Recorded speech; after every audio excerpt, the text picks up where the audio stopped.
வணக்கம். இது தமிழம் மலையொலி. நான் உங்கள் செந்தில்நாதன். இன்று நாம் பேச இருக்கின்ற தலைப்பு, பெரியார் திடலுக்கு வெறுங்காலோடு நடந்தே சென்ற விஜய் அவர்கள் பெரியாரினுடைய அந்த சமாதிக்கு, சிலைக்கு மாலையை போட்டு மரியாதை செலுத்தியிருக்கிறாரு. அதுதான் இன்றைக்கி இந்த காட்சி ஊடகங்களினுடைய மிக முக்கியமான பேசு பொருளாக இருக்கின்றது. விஜய் சென்றது, பெரியார் திடலுக்கு சென்றது ஏதோ தெய்வ குத்தமா அப்படிங்கிற ஒரு கேள்வி இருக்கலாம். இன்னும் சொல்லப்போனால் விஜயினுடைய நோக்கம் என்ன அப்படிங்கிற ஒரு கேள்வி வருகிறது. இன்னொன்று, வழக்கமாக திராவிடத்தினுடைய அரசியலை தான் விஜய் அவர்கள் தமிழக வெற்றி கழகம் முன்னெடுக்க போகிறதா என்ற ஒரு கேள்வி. ஒருவேளை தமிழக வெற்றி கழகம் திராவிடத்தினுடைய நீட்சியாக இருக்கின்ற, பெரியாருடைய நீட்சியாக இருக்கின்ற அரசியல் சித்தாந்த கொள்கைகளை முன்னெடுத்தால் திராவிட முன்னேற்ற கழகத்தினுடைய நிலைமை என்ன ஆகும் அப்படிங்கிற ஒரு கேள்வி இருக்குது. அது குறித்து தான் நம்ம பேச இருக்கிறோம். குறிப்பாக இந்த பயணத்தின் மூலமாக, இந்த செய்கையின் மூலமாக தமிழக வெற்றி கழகம் தன்னுடைய கொள்கைக்கான ட்ரீசரை வெளியிட்டிருக்கு, அதாவது முன்னோட்ட காட்சிகளை வெளியிட்டிருக்கு அப்படின்னு சொல்லி தமிழகத்தினுடைய முன்னாள் பாரதிய ஜனதா கட்சியினுடைய தலைவராக இருந்த தமிழிசை சவுந்தரராஜன் அவர்கள் சொல்லியிருக்கிறாங்க. அவங்களுக்கு சொன்னது சரிதான். ஏன்னா இதே விஜய் அவர்கள் கொடிய அறிவிப்பு நினச்ச பிறகு, கொடியை அறிமுகப்படுத்தின பிறகு நேரடியாக சீரடி சாய்பாபாவை போய் வணங்க போயிருந்தார். நேரடியாக தனி விமானம் மூலமாக போயிருந்ததாக செய்தி. அப்போது சீரடி சாய்பாபாவை போய் வணங்குகின்ற விஜய் ஆரியத்தினுடைய அரசியலை முன்னெடுக்கப் போகிறார்கள் என்று திராவிட முன்னேற்ற கழகத்தினுடைய ஆட்கள், ஹைனாக்கள் எல்லாம் பேசி வந்தது.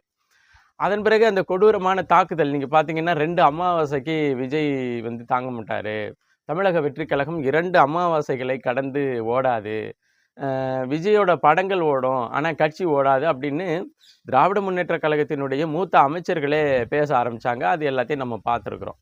அப்போது சாய்பாபா கோயிலுக்கு போகும் பொழுது இதே திராவிட கூடாரங்கள் என்ன பேசுனுச்சோ, என்ன எழுதுனுச்சோ, அதை இன்னைக்கு ஆரியத்தினுடைய முகமாக இருக்கின்ற ஆரிய கூடாரங்கள் பேச ஆரம்பிச்சிருக்கு, எழுத ஆரம்பிச்சிருக்கு.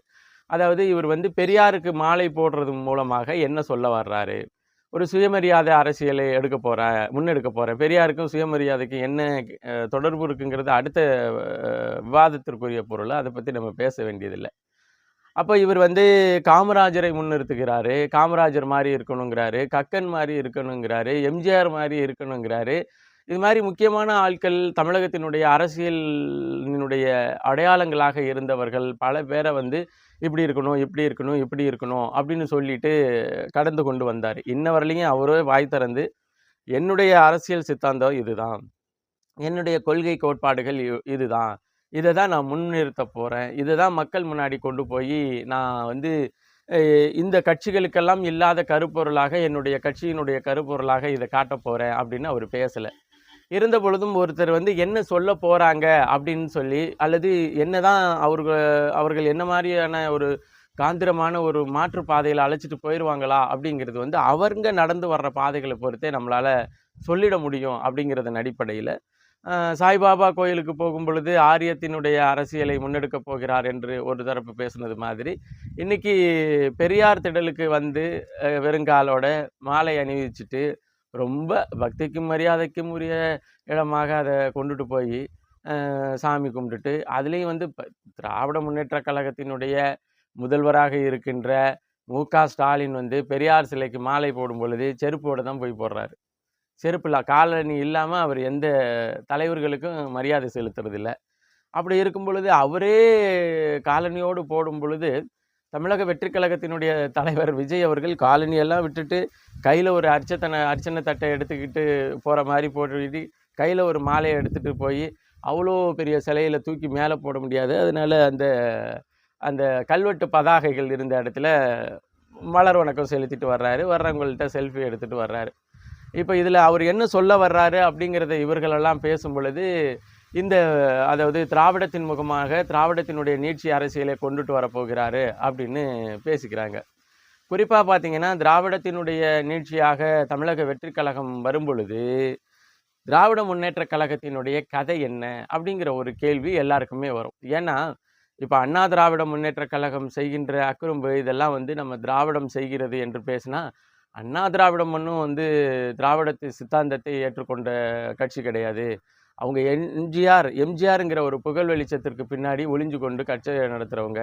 அதனால் அவங்களுக்கும் திராவிடத்திற்கும் எந்தவித தொடர்பும் இல்லை அப்படின்னு திராவிட முன்னேற்ற கழகத்தினுடைய உடன்பிறப்புகள், இந்த 200 ரூபாய்க்கு பேசுகின்ற அடியாட்கள் இவங்கெல்லாம் நம்ம பேச பார்த்துருக்குறோம். அதே போல் இந்த செயல்பாடுகள் இது மாதிரி போயிட்டு இருக்கும் பொழுது நாங்கள் வந்து நாங்கள் வந்து பெரியாரின் சுயமரியாதையும் பெண்ணிய அந்த விடுதலையும் அதே போல் ஒடுக்கப்பட்டவர்களுக்கான விடுதலையும் திராவிட முன்னேற்ற கழகம் தான் கொண்டுட்டு போக போகுது அப்படின்னு சொல்லி பேசினவங்களையும் உண்டு. கூடுதலாக வந்து சிறுபான்மையினர், அதாவது மொழி வழி சிறுபான்மையினரில் மதத்தின் வழி சிறுபான்மையினர்னு இவங்களாக முத்திரை குத்தப்பட்ட இஸ்லாமியர் கிறிஸ்தவர்களினுடைய வாக்குகளை நம்ம இதுவரையிலையும் ஆரியத்தின் எதிர்த்தரப்பாக இருந்து தான் அறுவடை செய்து கொண்டிருக்கிறோம். இப்போ தமிழக வெற்றி கழகத்தினுடைய விஜய் அவர்கள் வந்து வரும் பொழுது அவருக்குன்னு சில வாக்கு வங்கிகள், அவருடைய ரசிகர்களை தாண்டி அவர் என்ன ஆளுக அப்படின்னு பார்த்து வாக்கு செலுத்தணும்னு நினைக்கிறவங்கெல்லாம் ஏற்கனவே விஜய் அவர்களை வந்து ஜோசப் விஜய் அப்படின்னு சொல்லி நம்ம பாரதிய ஜனதா கட்சியினுடைய ராஜா அவர் வந்து சொல்லி பேசி வச்சுருக்கிறதால பெரிய பரபரப்பாக ஓடுனுச்சு. அப்போது ஓரளவு அவர் வந்து கிறிஸ்டியன் அப்படிங்கிற ஒரு இமேஜ் இருக்குது. யார்? தமிழக வெற்றி கழகத்தினுடைய தலைவர் ஒரு விஜய் அவர்கள் வந்து ஒரு கிறிஸ்டியன் அப்படின்ற ஒரு இமேஜ் இருக்குது. அப்போது ஒருவேளை தமிழக வெற்றி கழகத்தினுடைய தலைமை திராவிடத்தினுடைய நீட்சியாக, பெரியாரினுடைய நீட்சியாக, பெரியாரினுடைய கொள்கை கோட்பாடுகள் தத்துவத்தினுடைய நீட்சியாக இதை கொண்டுட்டு போகணும்னு நினைக்கும் பொழுது என்ன வரும்னா, இந்த சிறுபான்மையினர்களுடைய ஓட்டை வந்து திராவிட முன்னேற்ற கழகம் இழக்க நேருங்கிற பயம்தான் திராவிட முன்னேற்ற கழகத்தினுடைய அமைச்சர்கள் தமிழக வெற்றி கழகத்தை தாக்கி பேசுவதற்கான பேசுபொருளாக இன்னைக்கு மாறி இருக்குது. அந்த பயம் வந்து நியாயமானதா, அல்லது வந்து தமிழக வெற்றி கழகத்தினுடைய தலைவராக இருக்கின்ற திரு விஜய் அவர்களை ஒரு கிறிஸ்தவர் என்று அணுக வேண்டுமா அப்படிங்கிறதுலலாம் நம்மளுக்கு மாற்று கருத்து இருக்குது.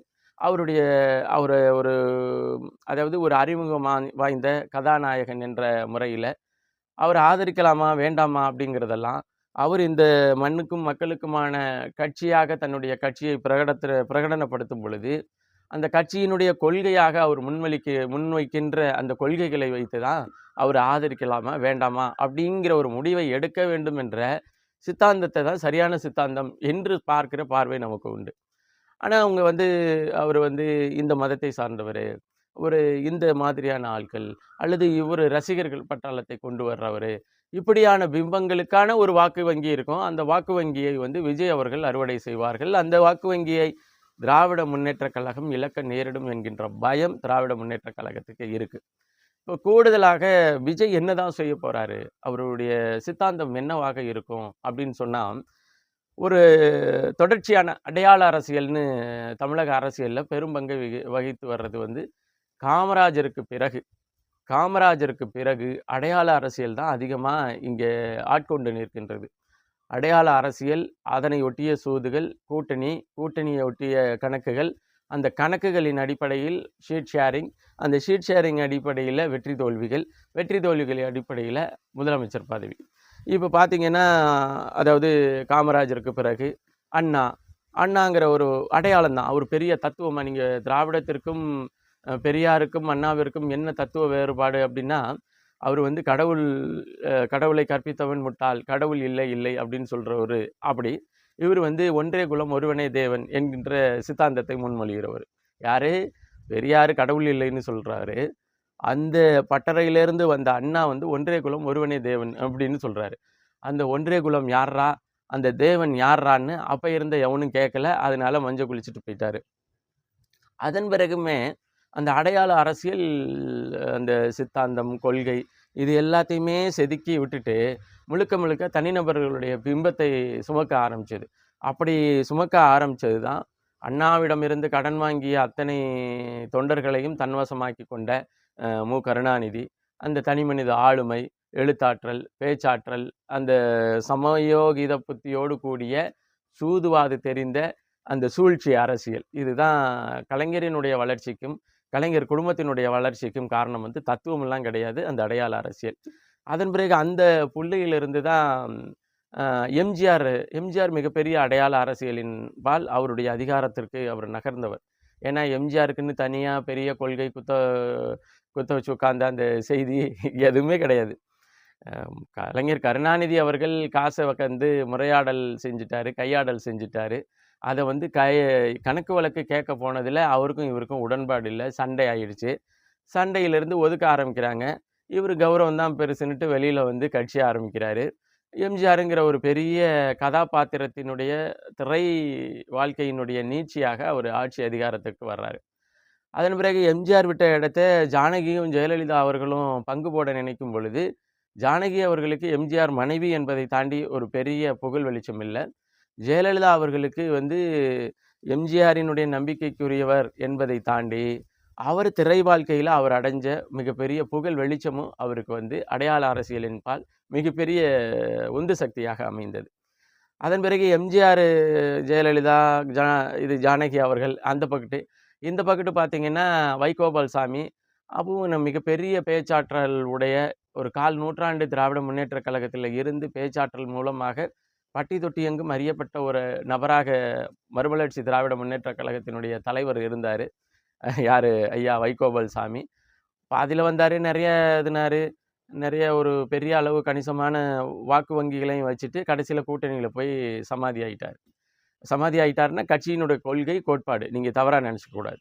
அதே போல தான் இங்க ஜாதி கட்சிகளாக பொது சிந்தனையோடு வந்த கட்சிகள், சாதி கட்சிகளாக மாறி போயி, என்ன பிரச்சனைன்னா, இந்த திராவிடம் என்கின்ற அடையாளத்தின் உள்ள அல்லது திராவிடம்ங்கிற சித்தாந்தத்திற்குள்ள ஏதாவது ஒண்ணுக்கு சமரசம் செய்யும் பொழுது, அந்த கட்சி தனித்து ஒரு தனிப்பண்புடைய அல்லது தனிப்பெரும்பான்மையுடைய அல்லது தனித்த சிந்தனையுடைய ஒரு கட்சியாக இந்த மண்ணுல வளர முடியாமயே போயிருச்சு. நீங்க அதுக்கு பல கட்சிகள சொல்லலாம்.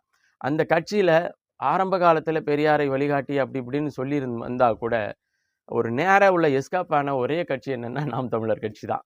அப்போ அது இப்ப நாம் தமிழர் கட்சியினுடைய நோக்கம், அதனுடைய எல்லாமே உங்களுக்கு தெரிஞ்சது தான். அத பத்தி நம்ம பேச வேண்டியதில்ல. இப்ப இந்த அடையாள அரசியலுக்குள்ள விஜய் தன்னை வலிந்து கொண்டு சிக்க வைக்கிறார் அப்படிங்கிறது வந்து தெளிவாக தெரிகிறது. ஏன்னா, அங்கிட்டு சாய்பாபாவையும் விடல, இங்கிட்டு பெரியாரையும் விடல. அங்க சாய்பாபா சிலைக்கு மாலை போடுறது, இங்க பெரியார் சிலைக்கு மாலை போடுறது, கூடவே காமராஜர் எங்களுடைய வழிகாட்டின்னு சொல்றது, அதன் பிறகு கக்கனை கூப்பிட்டுக்கிறது. அதாவது காங்கிரஸு, பாஜக, திமுக, இன்னும் சொல்லப்போனா கக்கன் மாதிரியான, ஜீவானந்தம் மாதிரியானவர்களை அடையாளத்திற்கு உட்படுத்துறதன் மூலமாக கம்யூனிஸ்ட்.